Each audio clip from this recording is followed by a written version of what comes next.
Bloomberg Audio Studios. Podcasts, radio, news. Let's go now to the intersection of public and private markets. About 2 weeks ago, State Street and Apollo launched a new kind of ETF, granting access to private assets in the public market. Within hours of the launch of PRIV, the SEC sent both firms a strongly worded letter listing multiple concerns. For more on that, we're pleased to say Anna Paglia joins us now. She is the Executive Vice President and Chief Business Officer at State Street Global Advisors. That is one of the firms behind the new ETF. I'm also joined by my ETF IQ co-host, Katie Greifeld. Katie? Great to see you both, especially on a Thursday. Usually we talk on Mondays. Anna, also great to see you in studio with us. And I want to start with the SEC because it was really unusual to see the SEC send this letter post-launch, really specifically laying out their concerns. What did your conversations look like with the SEC pre-launch? I think there's a lot of confusion about how this happened. And I'm just wondering if you discussed these issues with the agency prior to actually trading beginning. Sure, Katie. First of all, thank you for having me. And I know that this is the hot topic of the day or the last couple of weeks, so I'm really happy to have this conversation with you today. Let's put that into perspective, because it is true that we got additional comments from the SEC after we launched the fund. But I would also say that this is not unique. I mean, it happens from time to time. This fund had been in registration for 5 months. So if you compare that to a traditional fund launch that takes usually 75 days, that will tell you that we have had a very healthy dialogue with the SEC, 4 rounds of comments. We answered those comments, and then there were some lingering ones. We thought the process had concluded. It had not. We got the new comments, and we answered those comments within 24 hours. So in the last couple of weeks, I think that more drama than it was warranted was created in the market. And I have read so much stuff that I think it's worthwhile trying to distinguish facts from fiction. So the one thing that I've been reading is, this fund may not be fully operated in compliance with the 40 Act. I mean, that's fiction. This fund is being managed, administered, operated in full compliance with the 40 Act. That's a fact. Interesting.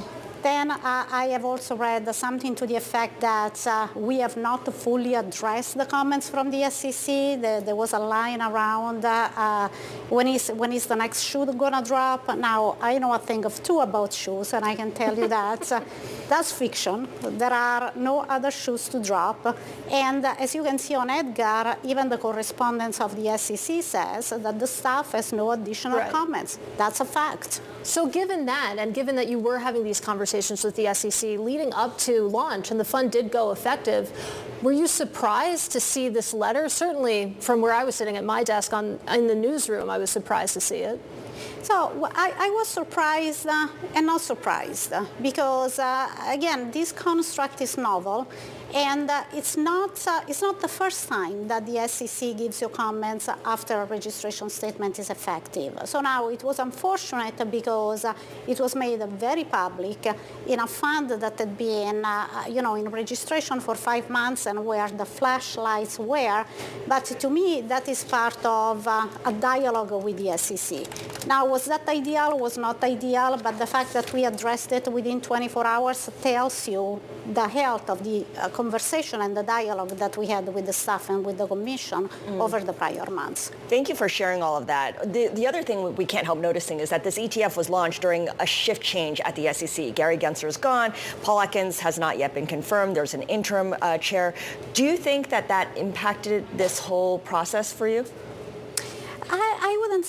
I wouldn't say that it has, because I have been working with the SEC, with the staff for almost 2 decades now, and I have the highest respect for the staff. And even if the chairs and the leadership is changing, there are some very incredible experts, 40 Act experts, securities experts at the SEC that are not changing with the administration. So I don't think that the change in administration had an impact in whether this fund went to market or not. Yeah, it's a good reminder. It's not just the guy at the top. There's all these teams within the agency as well. So this obviously, like you mentioned, has been a hot topic. I have a podcast with Matt Levine called Money Stuff, and we've been talking about it on that podcast. And we had actually a listener write in basically asking about the relationship with Apollo. They asked, with the advent of a private credit ETF, isn't adverse selection an inherent issue? So I'm wondering whether State Street has the expertise in-house to evaluate what Apollo is putting into the ETF. We do have the expertise in-house. Not only did we have the expertise in-house when thinking about this fund and how to structure this fund, but we also made the new hires to make sure that we had the right talent in seats. In the end, SSGA is the advisor by design. We wanted us to be in a position to make selections and have investment discretion on what assets to take or not to take from Apollo, and that type of expertise was critical. And you mentioned, it was unfortunate that this letter came after the ETF had already launched, that it's out in the public like that. And I want to bring that conversation to flows that have come into the ETF. This is a first of its kind ETF, so there's typically a wait and see sort of period, but it's only taken in 2 days of net inflows since its launch, totaling about $5 million in assets so far. Do you think that overhang is impacting, muting flows to any extent? It's funny you say that, because in these cases, success is in the eyes of the beholder. If I look at the trading volume, so I separate trading volume from flows. Trading volume for this fund has been incredibly healthy. Let's remember, it's an active ETF. And if you look at all the other active funds, or even the wider ETF universe, all new funds have registered roughly an average of $4 million a day of trading volume. This fund has been on par with the average, and at times it has even been healthier than the average. The first day it registered $5 million of trading volume. And we got 2 creates in the first 2 trading days, which, it may sound like only 2, but it's very unusual for a new active fund to have creates in the first week.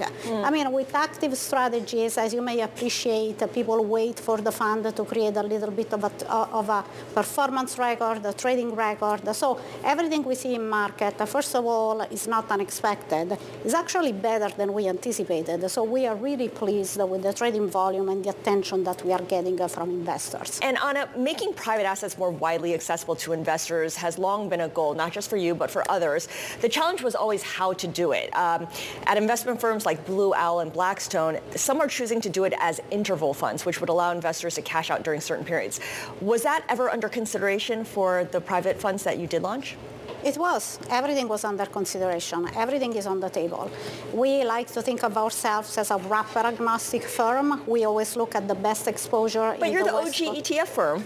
We are the OG ETF firm, but we do have target date funds. We have index mutual funds and other mutual funds. So there are different ways to really package the content.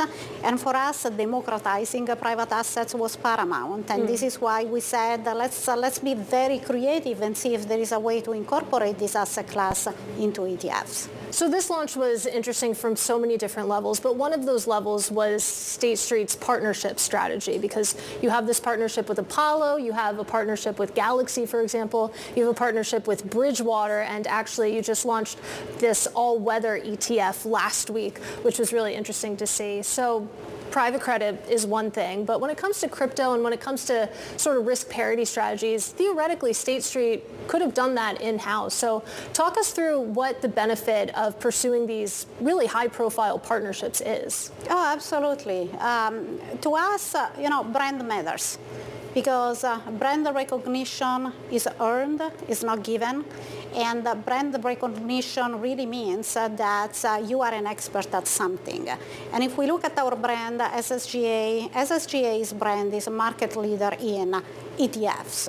We created the market with SPY. We opened the ETF market to the masses. This is what we are good at, understanding the entire ecosystem.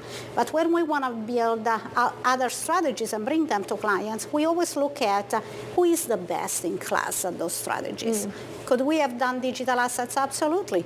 But we are not a crypto native. That's why we partnered with a crypto native. Could we have done risk parity? Absolutely, we could have done it. But we partnered with those who started that business, that strategy with decades of experience, the GOATs of risk parity strategies. So for us, bringing together what we do best with what other firms do best allows us to bring this best-in-class solution to clients. We have 30 seconds, if that. When it comes to partnerships, are you pursuing any others? Should we be keeping an eye out? You should be keeping an eye out for new partnerships and more with existing partnerships, because the partnership is not transactional. It's what we can do together, the entire universe of possibilities.